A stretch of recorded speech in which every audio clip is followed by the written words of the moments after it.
Bharatiya Janata party పైన కేంద్ర ప్రభుత్వం పైన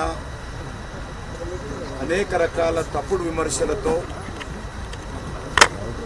ప్రజల యొక్క దృష్టిని మళ్లించేటువంటి ప్రయత్నం,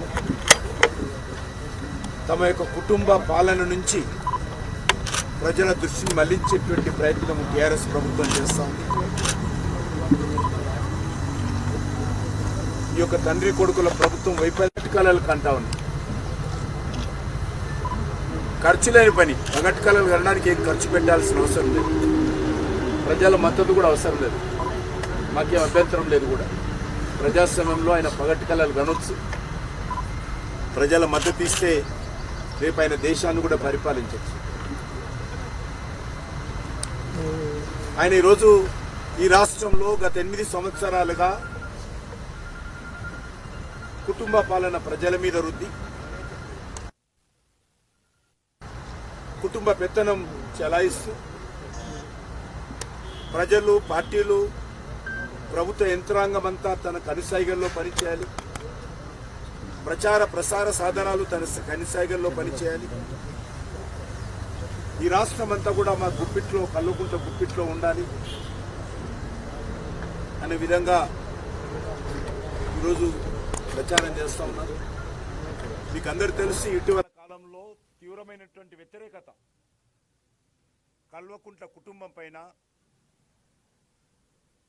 కేసీఆర్ పరిపాలన పట్ల ప్రజల్లో తీవ్రంగా వ్యతిరేకత వస్తూ ఉంది. తెలంగాణ సమాజమే ఈరోజు చేదరించుకుంటుంది. ఏ సమాజం అయితే టీఆర్ఎస్ పార్టీని, కేసీఆర్ కుటుంబాన్ని హక్కున చేర్చుకున్నదో ఆ సమాజమే ఈరోజు చిదరించుకున్నటువంటి పరిస్థితి తెలంగాణలో ఏర్పడింది. ఇటీవల హుజూరాబాద్లో జరిగే ఎన్నికలు చాలా స్పష్టంగా మనకు అనిపించాయి. అంతకుముందు హైదరాబాద్ కార్పొరేషన్ ఎలక్షన్స్ కానీ, అంతకుముందు దుబ్బాక ఎన్నికలు కానీ, అంతకుముందు పార్లమెంట్ ఎన్నికలు కానీ, పార్లమెంట్ ఎన్నికల్లో కూడా చూశాము. టీఆర్ఎస్ పార్టీ 8 సీట్లలో ఓడిపోయింది. 15 సీట్లలో 8 సీట్లలో టీఆర్ఎస్ పార్టీ ఓడిపోయింది. టీఆర్ఎస్ కంచుకోటగా పేరు తెచ్చుకున్నటువంటి దుబ్బాకలో భారతీయ జనతా పార్టీ విజయకేతనం ఎగరేయడం జరిగింది. 100 కోట్ల రూపాయలు ఖర్చు పెట్టి హైదరాబాద్లో ఇంటింటికి డబ్బులు పంచినా కూడా అనుకున్న ఫలితాలు హైదరాబాద్లో సాధించలేకపోయారు. హుజూరాబాద్లో కూడా 1000 కోట్ల రూపాయలు ప్రభుత్వ ధనాన్ని దుర్వినియోగం చేసిన, అక్రమంగా ఎన్నికల్లో ప్రజలకు డబ్బు పంపిణీ అన్ని రకాలుగా దుర్మార్గపు పనులు చేసినా కూడా హుజూరాబాద్ ప్రజలు కర్రు కాచి వాత పెట్టారు.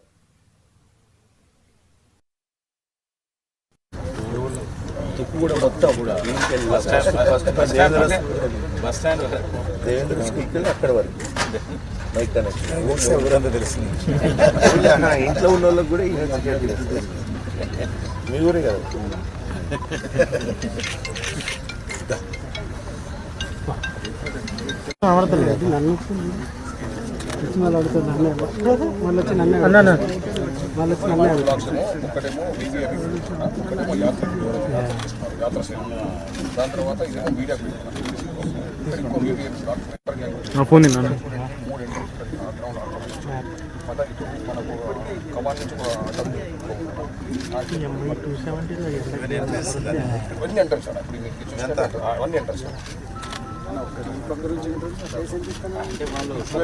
ఏంటంటే ప్రతి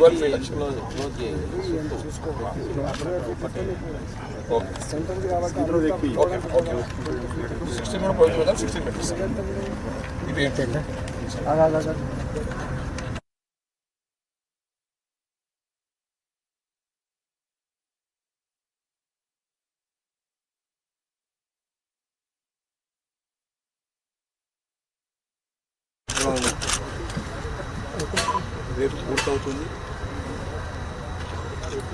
ఈ సందర్భంగా భారత ప్రభుత్వ హోంశాఖ మంత్రులైనటువంటి శ్రీ అమిత్ షా గారు కూడా ఈ ముగింపు కార్యక్రమంలో పాల్గొంటున్నారు. ఈ యొక్క తుక్కుగూడలో జరిగేటువంటి బహిరంగ సభ ఎంతో ప్రాధాన్యత ఉన్నది. మీకు అందరికీ తెలుసు, ఇటీవల భారతీయ జనతా పార్టీ పైన, కేంద్ర ప్రభుత్వం పైన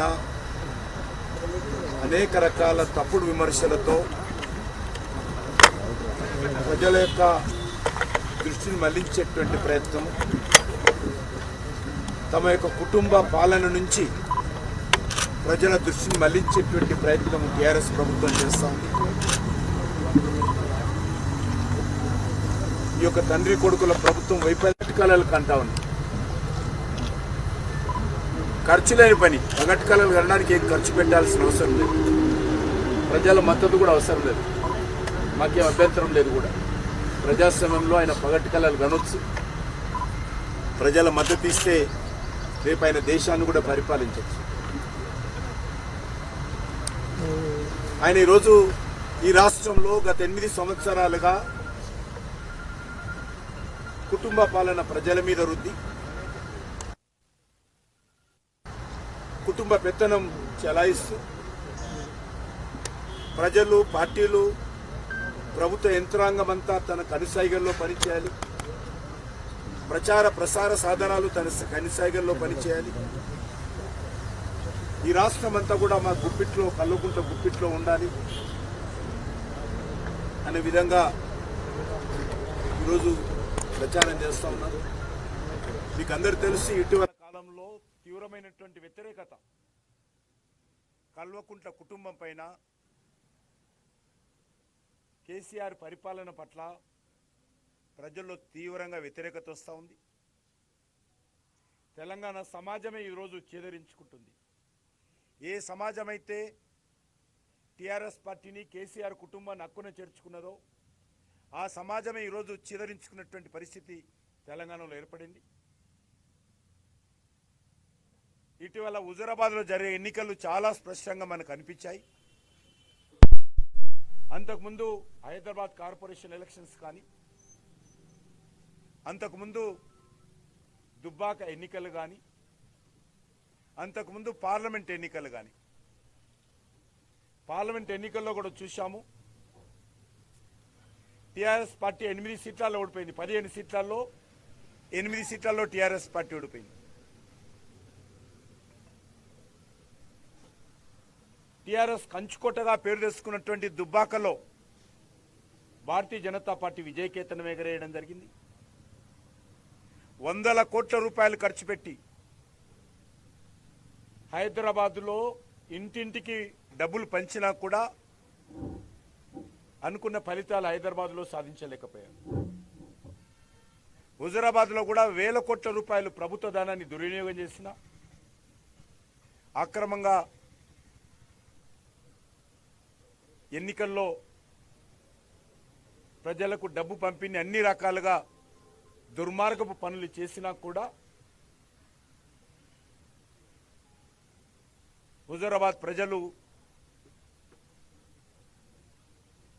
కర్రు కాచి వాత పెట్టారు.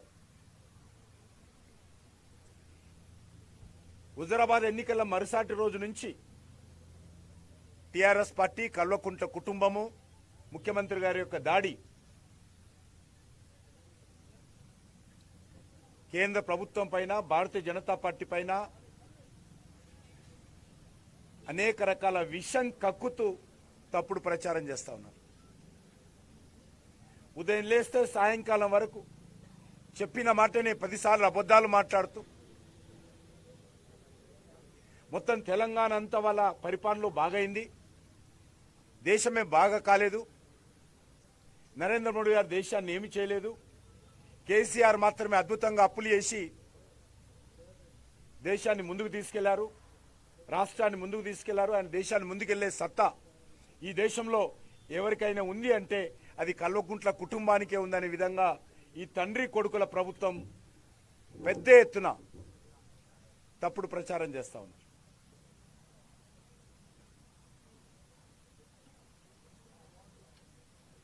ఈ పరిస్థితుల్లో ప్రజల్లో వస్తున్నటువంటి వ్యతిరేకత, టీఆర్ఎస్ పార్టీ వైఫల్యము, నరేంద్ర మోడీ గారి నాయకత్వం పట్ల విశ్వాసము, మా అధ్యక్షులు చేపట్టినటువంటి ప్రజా సంగ్రామ యాత్ర, అంతకుముందు జరిగినటువంటి ఉప ఎన్నికలు, అంతకుముందు జరిగినటువంటి పార్లమెంట్ ఎన్నికలు, 17 సీట్లలో 8 సీట్లలో టీఆర్ఎస్ పార్టీ ఓడిపోయింది. ఒక 6-7 నెలల తేడాతో అసెంబ్లీ ఎన్నికల్లో గెలిచినటువంటి టీఆర్ఎస్ పార్టీ మంత్రివర్గాన్ని విస్తరణ చేయకుండా మొత్తం ఒక నిజాం రాజుగా ఆయనని అనేక నెలల పాటు పరిపాలన చేస్తే మంత్రివర్గ విస్తరణ చేయకుండా ముఖ్యమంత్రి ఒక్కరే ఉంటే ప్రజలలో తీవ్రమైనటువంటి వ్యతిరేకత వచ్చింది. అది కొనసాగుతా ఉంది. అది ఇటీవల మేము చేపట్టినటువంటి అనేక కార్యక్రమాలు, ప్రజా సంగ్రామ యాత్ర కావచ్చు, పోరాటాలు కావచ్చు, లేక దేశవ్యాప్తంగా భారతీయ జనతా పార్టీ అనుకూల పవనాలు కావచ్చు. ఈరోజు ఇటీవల మీరు చూశారు, ఉత్తరప్రదేశ్లో చాలా సంవత్సరాల తర్వాత బీజేపీ రెండోసారి గెలిచింది. మణిపూర్లో మేము వివిధ రాజకీయ పార్టీల మీద ఆధారపడి ప్రభుత్వాన్ని 5 సంవత్సరాలు కొనసాగించాము. అటువంటి మణిపూర్లో స్వతంత్రంగా పూర్తి మెజార్టీ భారతీయ జనతా పార్టీకి ఈశాన్య రాష్ట్రాలలో బీజేపీకి ఇవ్వడం గొప్ప విషయం. ఇటీవల అస్సాంలో జరిగినటువంటి మున్సిపల్ కార్పొరేషన్ ఎన్నికల్లో 76 మున్సిపాలిటీస్ ఎన్నికలు జరిగితే 72లో భారతీయ జనతా పార్టీ గెలిచింది. ఇటీవల గోవాలో ఎన్నికలు జరిగితే 3వసారి భారతీయ జనతా పార్టీ పూర్తి మెజార్టీతో అధికారంలో రావడం జరిగింది. అంతకుముందు మాకు 13 సీట్లుండి రెండోసారి ఎన్నికలప్పుడు. ఈసారి 3వసారి 10 సంవత్సరాల తర్వాత పూర్తి మెజార్టీతో గోవాలో మేము అధికారంలోకి వచ్చాం. ఉత్తరాఖండ్లో కూడా ఎప్పుడు కూడా రెండో పార్టీ అధికారంలో రాదు. అనేకమైనటువంటి సర్వేలు కూడా గోవాలో కానీ, మణిపూర్లో కానీ, ఉత్తరాఖండ్లో కానీ బీజేపీ గెలవదు అనుకున్న పరిస్థితుల్లో కూడా ఆ ప్రజలు కాంగ్రెస్ పార్టీని మట్టి కరిపించి బీజేపీకి పట్టం కట్టారు. అందుకో ఈరోజు దేశంలో ఉన్నటువంటి ప్రతిపక్ష పార్టీలు నిరాశ నిస్పృహలతో, అనేక రకాల తప్పుడు ప్రచారాలతో, విష ప్రచారాలతో ప్రజలను తప్పుదారి పట్టించేటువంటి ప్రయత్నం, బీజేపీ పైన విషం జిమ్మేటువంటి ప్రయత్నం చేస్తూ ఉన్నారు. అది తెలంగాణలో కూడా చాలా స్పష్టంగా టీఆర్ఎస్ ప్రభుత్వం పట్ల కనిపిస్తూ ఉంది.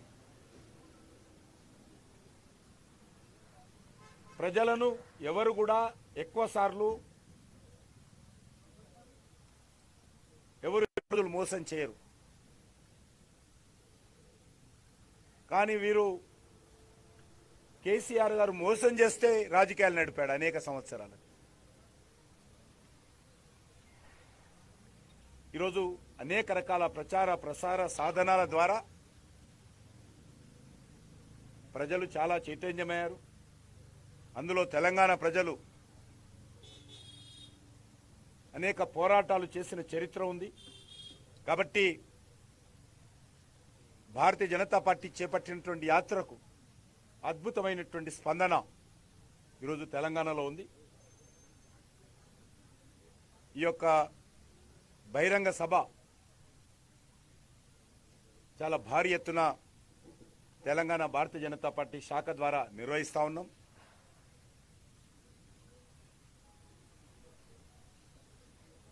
ఒక స్పష్టమైనటువంటి సందేశము తెలంగాణ ప్రజలకు అమిత్ షా గారు ఇవ్వబోతా ఉన్నారు. తెలంగాణ ప్రజలకు ఆకాంక్షలకు అనుగుణంగా భారతీయ జనతా పార్టీ రానున్న రోజుల్లో తెలంగాణలో పనిచేస్తుంది. తెలంగాణలో ప్రభుత్వం ఏర్పాటు చేస్తుంది. ఒక ప్రజాస్వామ్య ప్రభుత్వం తెలంగాణలో తీసుకొస్తుంది. ప్రజలకు అందుబాటులో ఉండేటువంటి ప్రయత్నం తీసుకొస్తుంది. ఒక నియంత్రిత ప్రభుత్వము, ఒక కుటుంబ పరిపాలన, ఒక అహంకారపూరితమైనటువంటి ప్రభుత్వము, ఒక అవినీతి ప్రభుత్వము, ఒక అక్రమాల ప్రభుత్వము, అధికార దుర్వినియోగం చేసేటువంటి ప్రభుత్వానికి చెరగమితం పడాల్సిందిగా రేపు మరొకసారి అమిత్ షా గారు ఇక్కడ జరిగేటువంటి బహిరంగ సభ వేదిక నుంచి తెలంగాణ ప్రజలకు పిలుపునివ్వబోతా ఉన్నారు. దక్షిణ భారతదేశంలో భారతీయ జనతా పార్టీ మూడవ రాష్ట్రము.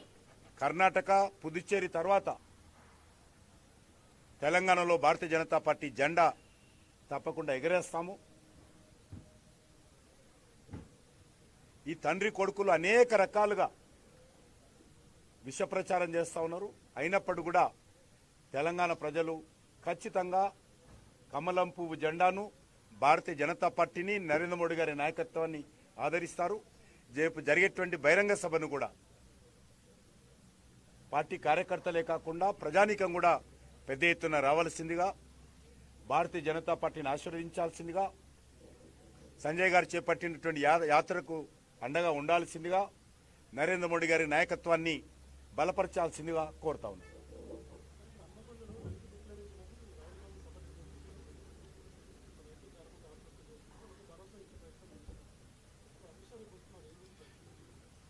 ఒకటి, కాంగ్రెస్ పార్టీ రైతుల గురించి మాట్లాడము, ఎవరైనా మాట్లాడము, ప్రజల మేలు కోసం మాట్లాడడం తప్పేం లేదు. అందరూ మాట్లాడాలి. అన్ని పార్టీలు కూడా రైతులకు అండగా ఉండాలి. కానీ వాళ్ళకే డిక్లరేషన్ లేదు. ఇక వాళ్ళు రైతుల డిక్లరేషన్ ఏం చేస్తారు? కానీ ఇక్కడ తెలంగాణలో పదే పదే దేశంలో ఎక్కడా లేని విధంగా మేము తెలంగాణలోని రైతుకు అనుకూలంగా అనేక పథకాలు తీసుకొస్తా ఉన్నాము అని ప్రచారం. టీఆర్ఎస్ పార్టీ కూడా భారతీయ జనతా పార్టీ పైన రైతుల విషయంలో కూడా తప్పుడు ప్రచారం చేశారు. ఢిల్లీలో ధర్నాలు జరిగితే ధర్నాలో చనిపోయారని చెప్పి ప్రభుత్వ బడ్జెట్ నుంచి ఢిల్లీలో ధర్నాలో రైతులకు నిధులు విడుదల చేయడం జరిగింది. కరెంటు మోటార్లకు మీటర్లు పెట్టాలని భారతీయ జనతా పార్టీ కేంద్ర ప్రభుత్వము ప్రచారం చేస్తుందనేటువంటిది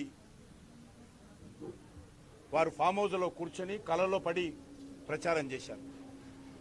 దాన్ని భారతీయ జనతా పార్టీ కేంద్ర ప్రభుత్వము పార్లమెంటులో, పార్లమెంట్ బయట తిప్పికొట్టడం జరిగింది. ఆ బాని మార్చి ధాన్యం కొనుగోలు చేయడం లేదనేటువంటి తప్పుడు ప్రచారం చేసేటువంటి ప్రయత్నం చేశారు. అనేక రకాలుగా ఢిల్లీకి ముఖ్యమంత్రి గారు వచ్చి ధర్నాలు చేశారు. దాన్ని కూడా మేము సమర్థవంతంగా మా ప్రభుత్వం కానీ మా పార్టీ కానీ ఎదుర్కొన్నాము. తెలంగాణ రైతులకు వాస్తవ విషయాలు తెలియజేయడం జరిగింది. తెలంగాణ రైతులు ఈరోజు టీఆర్ఎస్ పార్టీ ప్రభుత్వము మోటార్లకు మీటర్ల విషయంలో కానీ, ధాన్యం కొనుగోలు విషయంలో కానీ వాళ్ళు పూర్తి స్థాయిలో అర్థం చేసుకున్నారు. ఇప్పుడు ఈరోజు కూడా ధాన్యం కొనుగోలు విషయంలో రాష్ట్ర ప్రభుత్వము ఏ రకంగానైతే ముందు ఏర్పాట్లు చేసి రైతులకు విశ్వాసం కల్పించేటువంటి ప్రయత్నం చేయాలో చేయలేదు. ఈరోజు ధాన్యం చాలా పెద్ద ఎత్తున మేము రాష్ట్ర ప్రభుత్వం కొనుగోలు చేస్తాము, రాష్ట్ర ప్రభుత్వం ద్వారా రైతులకు విశ్వాసం ఇస్తా ఉన్నాము, నరేంద్ర మోడీ గారి ప్రభుత్వం కాదన్నా మేము కొంటామన్నారు.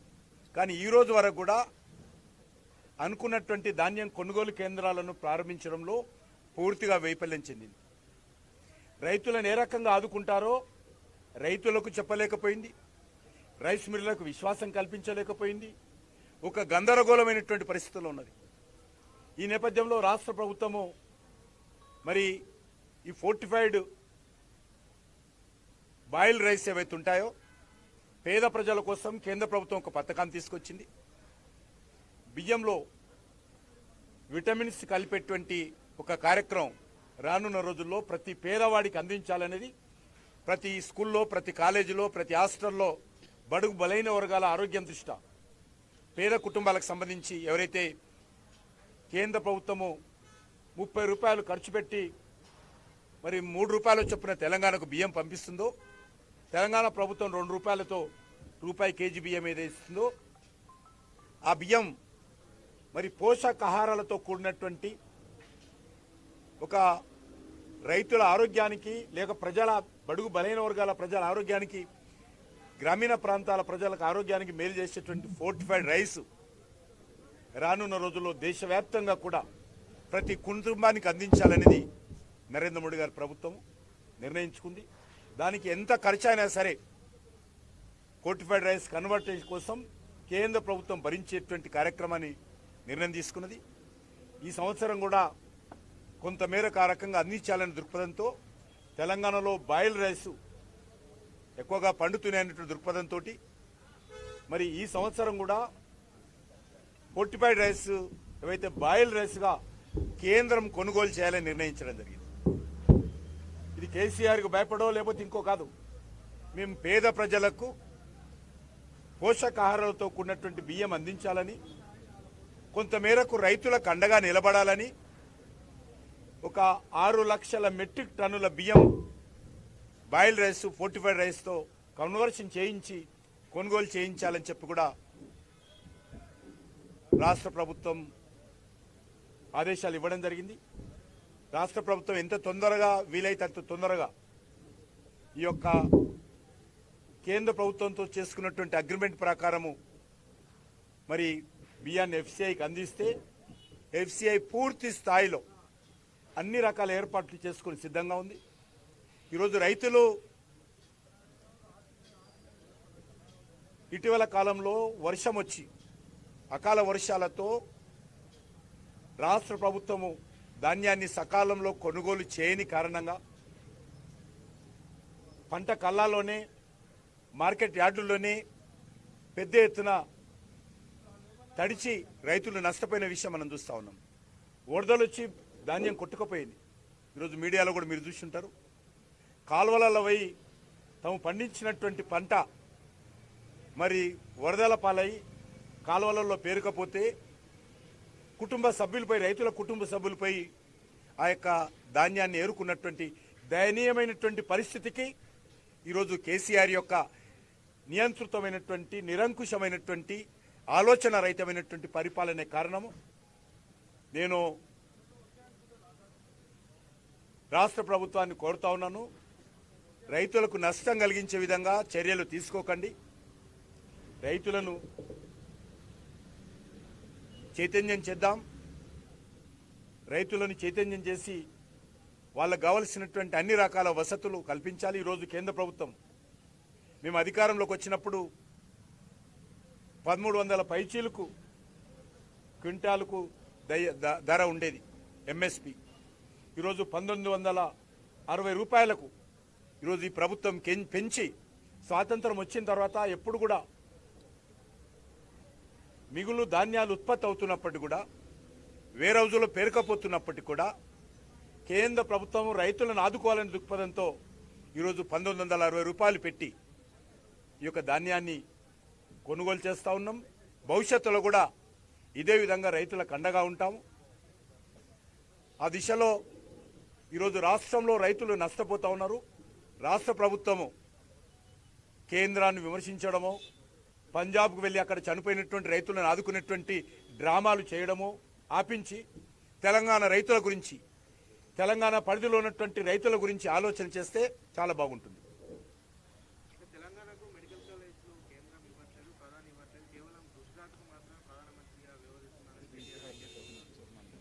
నేను పదే చెప్పాను.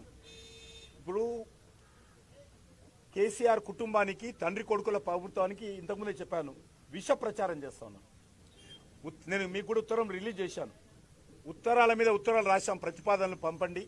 ఎక్కడ కాలేజీ పెడతారు, ఎక్కడ ల్యాండ్ ఉంది, దానికి కావాల్సినటువంటి హాస్పిటల్ ఎక్కడ బొట్టబోతా ఉన్నారు. ఒక మెడికల్ కాలేజీ పెట్టాలంటే 2 రూమ్లో 3 రూమ్లో ఓపెన్ చేస్తే సరిపోదు. దానికి ఒక మరి ఒక సైమల్టేనియస్గా హాస్పిటల్ కావాలి. ఎన్ని బెడ్స్? 650 మినిమం 650 బెడ్స్ హాస్పిటల్స్ కావాలి. ల్యాండ్ కావాలి. దానికి సంబంధించినటువంటి ప్రతిపాదనకు సంబంధించి ప్రొఫార్మా కూడా మేము పంపాము. ఏ రకంగా అప్లికేషన్ పెట్టుకోవాలో అప్లికేషన్ పెట్టుకోలేదు. ఏది కానీ కేంద్ర ప్రభుత్వము ఏదైనా ఒక పథకం ప్రవేశపెడితే అన్ని రాష్ట్రాలకు ఉత్తరం రాస్తాము. అన్ని రాష్ట్రాలు కూడా తమ రాష్ట్రాల ప్రతిపాదనలు పంపించాలి. తెలంగాణ నుంచి దరఖాస్తు రాలేదు. అన్ని అబద్ధాలు చెప్తున్నా మేము దరఖాస్తు పెట్టుకున్నాను. నేను అడుగుతా ఉన్నాను, ఒక్కటైనా సరే ఈ రోజుకైనా సరే కేంద్ర ప్రభుత్వం అడిగినటువంటి ప్రొఫార్మా ప్రాతిపాదికన దరఖాస్తులు పెట్టుకున్నారా చెప్పాల్సినటువంటి అవసరం.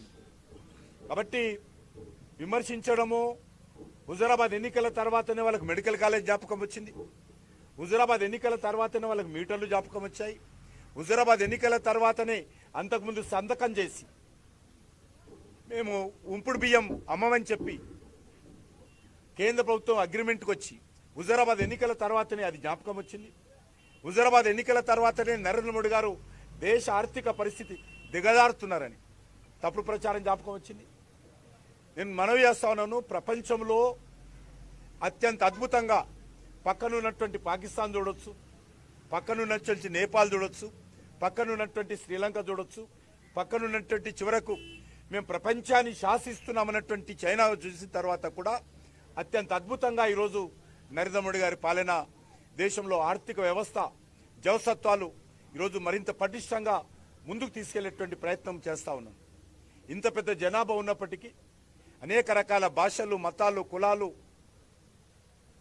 ఉన్నప్పటికీ, పెద్ద దేశం అయినప్పటికీ కూడా సమర్థవంతంగా ప్రపంచమంతా కూడా కష్టకాలంలో ఉన్నప్పుడు కూడా ఈరోజు ఉక్రెయిన్ సంబంధించినటువంటి యుద్ధం కావచ్చు, లేకపోతే కరోనా కావచ్చు, ప్రపంచవ్యాప్తంగా ఆర్థిక స్థితి దిగజారుతున్న పరిస్థితి కావచ్చు, ప్రపంచవ్యాప్తంగా పెట్రోలు డీజిల్ ఉత్పత్తులు పెరుగుతున్న నేపథ్యంలో కావచ్చు, అనేక రకాలుగా భారత ప్రభుత్వము చాలా సమర్థవంతంగా పనిచేస్తూ ఉంది.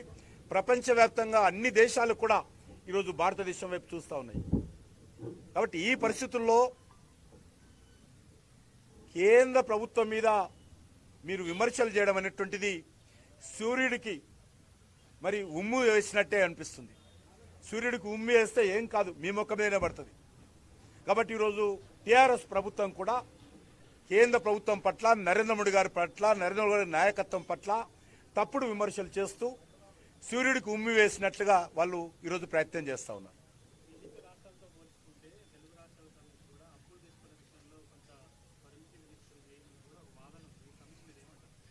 పాలసీ ఒకటే ఉంటుంది.